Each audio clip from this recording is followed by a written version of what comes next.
هر سب ته پرېږده خدای به حفاظت کوي.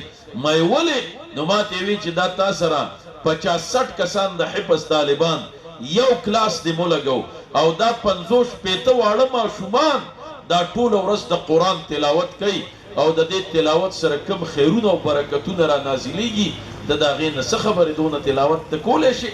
ما حقیقت دی چې موږ کوثر صورت یاسین نه علاوه بیا بله سپاره چې کوم دی صاحب نه شو ویلی نو هغه ما ته ووایي چې دا خامخا شروع که.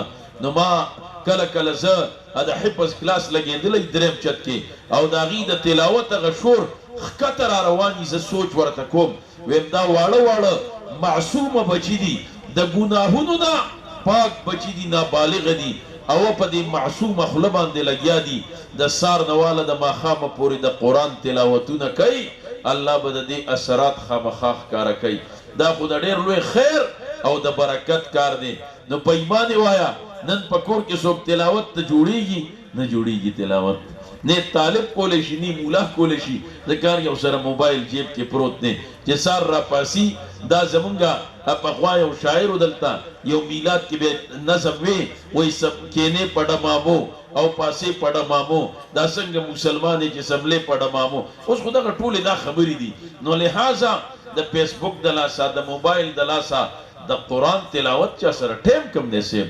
کورونو کې چې نن خیرونه او برکتونه ختم شو دا ولې ختم شو؟ نن هر یو سړی لا لهنده دی لکونو آمدن دی لکونه او دارنګې هغه نه چې تپوس کې ته وایې چې جیب کې سراسرۍ چې دله ورکم چې دله چې کوم دی صاحب زه ورکم هغه لکونو کې هغه خیر او برکت نشته.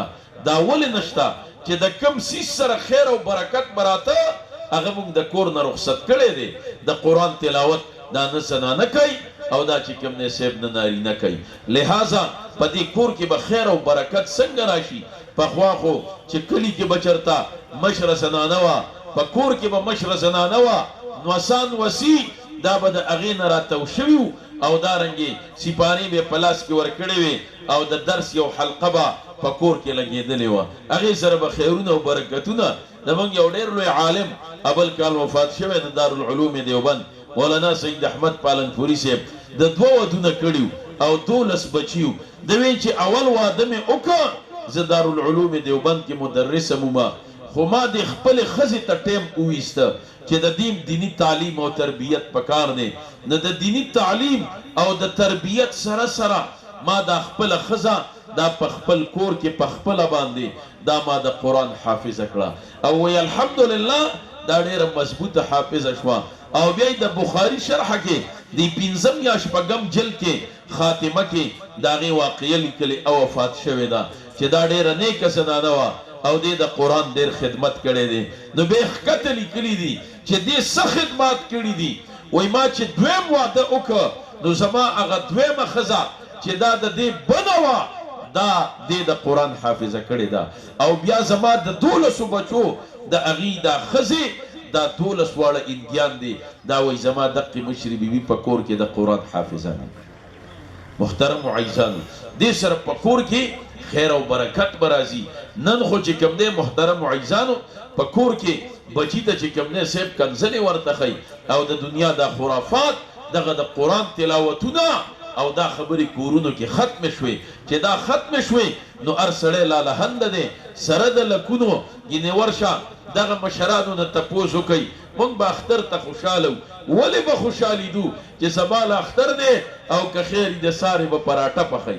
نوره پراټه په کوم ځای کې وه حاجي تنور کې هغه به پاتې شوي او سار به چې کوم دی د لاسې په سکرو باندې ګرمې.